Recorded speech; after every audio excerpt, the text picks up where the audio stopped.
ሪኮ የሚጀምረው አይሸጉል ከመካከላቸው አንድ ሰላይ እንዳለ ነው። እሱም ደግሞ ከአባቶቿ ሰዎች መካከል የቅርብ ሰው መሆኑን ትገነዘባለች።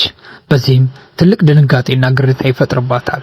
ሰላም ውድ የአትሮኖስ ዩቲዩብ ቻናል ቤተሰቦች እንደምን አላችሁ? ዛሬም እንደተለመደው ለልጅስ ምን ያሳየናል? አብራችሁን ቆዩ። አይሸጉል አንድ ያልታሰበ ነገር በድንገት ትሰማለች።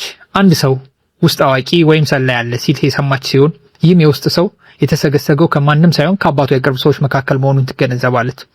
ይህንን አደገኛ መረጃ ለፓራይስ ስትነግረው ፓራይስ ግን ሁኔታውን ለማለበዘብና እሷን ለማሳመን ይሞክራል። እንዴት አወቅሽ? እየቀለድሽም ነው እንዴ? በማለት ሊያስተባብል ቢሞክርም አይሸጉል ግን ጊዜ ማጥፋት አልፈለገችም። አባቷ አደጋ ላይ መሆኑን ለማስጠንቀቅ ቆርጣ በመነሳት ፓራይስን አስከትላ ጉዞ ትጀምራለች። በሌላ በኩል ደግሞ እጅግ ልብ የሚሰብር ክስተት እየተፈጠረ ነበር። ሴማ በከፍተኛ የልብ ስብራትና ቁጣ ውስጥ ሆና ለአመታት አባቴ ብላ ከምትጠራው ሰው ጋር ፊት ለፊት ተፋጣለች።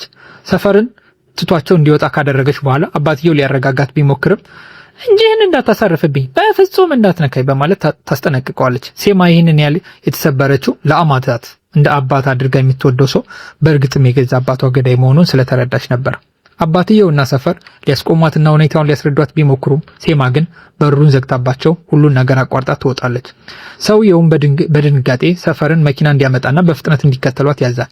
ወደ አይሸጉልና ፓራይስ ስንመለስ ደግሞ ሁለቱም በመኪና ውስጥ ኃይለኛ ውጥረት የበዛበት ጭቅጭቅ ውስጥ ይገኛሉ።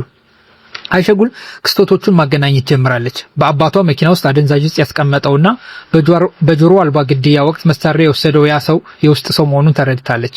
ፓራይስ ግን አሁንም እሷን ለማስቆም ይሞክራል። ለአባቷ ብትነግረውም አባቷ ዛፋርን ከየት እንዳወቀችው እንደሚጠይቃትና ወደ ክሊኒክ መሄድ ከማስቆም አልፎም ከቤት እንዳትወጣ እንኳን እንደማይፈቅድለት በመንገድ ሊያስፈራራት ይሞክራል።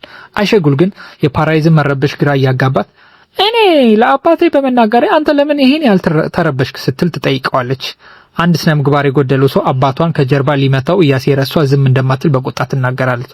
በተመሳሳይ ሰዓት ሰፈርና አባትየው ሴማ ላይ አንዳች አደጋ እንዳይደርስባት እየተጣደፉ ይከተሏታል።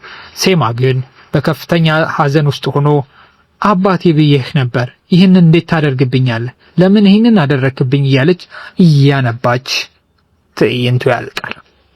እንግዲህ ውድ የቻናላችን ቤተሰቦች በዛሬው ክፍል የሚታየው ዋና ትዕይንት ይሄን ይመስል ነበር። በቀጣይ እስከምንገናኝ መልካም ቆይታ ይሁንላችሁ።